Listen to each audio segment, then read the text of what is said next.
Hey everybody, thanks for joining me. Today I'd like to look at another several metal releases I've been checking out recently. And we're going to start off with one of the best albums of the last couple years. That being Companion, the sixth and most recent full-length album by the Finnish Funeral Doom legends Skepticism.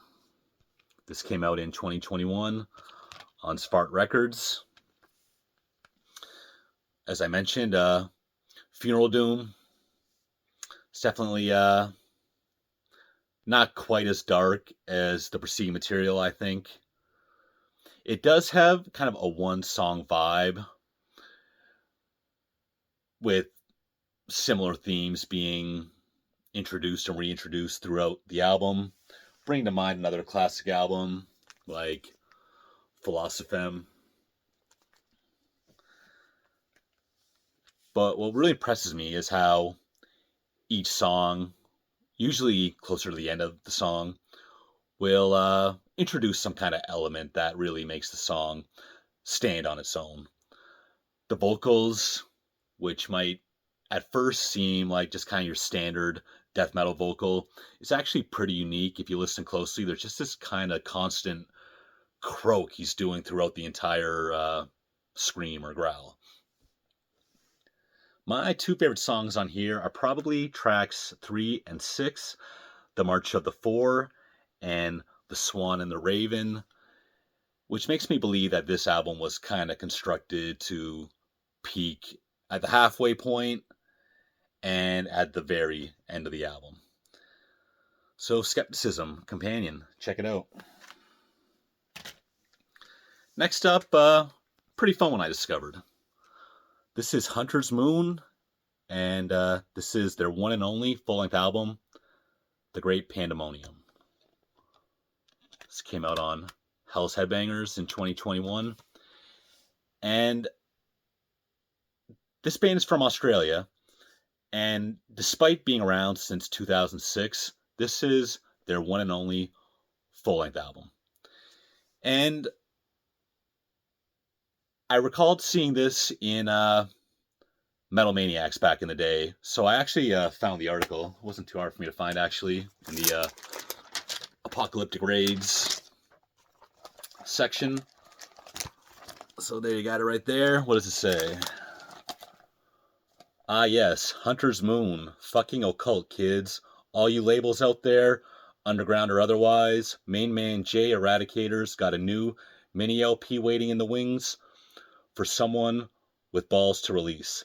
Titled The Serpent's Lust, that is the EP that preceded this by many years, actually, is ancient, off-rocking bloodlust of the highest order, all the grit and grandeur of Bathory's blood, fire, death, but shot through with the band's own rage on into the sunset personality. And it goes on a little further, but that's where really the one and only time I ever saw anyone discuss Hunter's Moon. So this was on clearance at Hell's Headbangers and got myself a copy. So, as that article stated, Bathory, Blood, Fire, Death is definitely a main touch point here. But I also hear a heavy dose of Greek black metal as well as classic second wave. And I just bring this one out as my favorite track on the album, which would be Bridge Over Chaos. Kind of brought me back to In the Nightside Eclipse era Emperor. So, fairly no frills extreme metal, but just one of those albums that has a lot of replay value. Not a lot of rewind that part or replay that song, but push play on the whole album. Why not? So, yeah, Hunter's Moon. Not sure what they're doing these days, but I will keep my eyes peeled. And just speaking of Australia, I'm off work this week and spending a lot of time listening to Atomizer. This is caustic music for the spiritually bankrupt. That is probably my favorite release by them, but I've been streaming all the old stuff all week. That's another Hell's Headbanger release. Bought that one while I was in Australia visiting, actually, maybe 15 or so years ago. Next up, got some local stuff here. This is Everlasting Ascendancy, the second full-length album by the Canadian melodic Black Death band Malice Divine.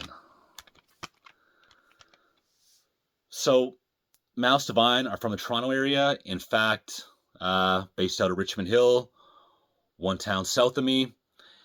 And I've been aware of this guy for a while. It's more or less a solo project by Rick Galvez. And after becoming aware of his project for a couple of reasons, I eventually decided to pick this up. And quite glad I did, actually.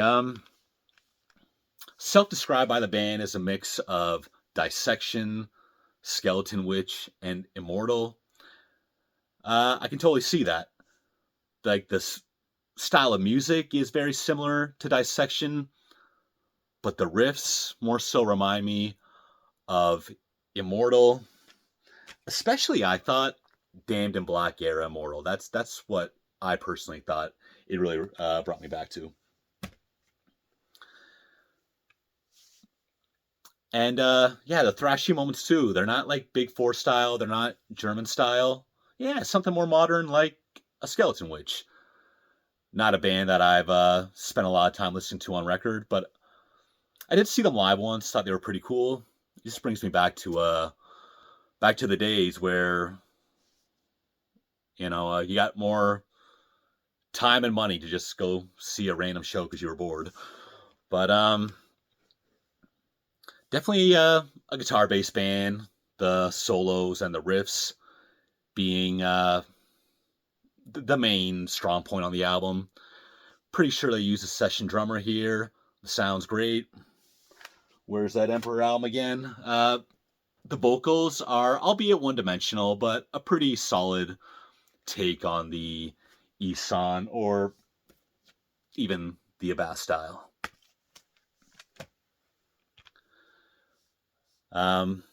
He's a classically trained guitarist. Great use of acoustic guitar all over here. And my favorite two tracks are probably number 5 and 6. Parasitic Demons and Reclaimed Strength. Finally going to look at Charnel Valley. The album's called The Igneous Race.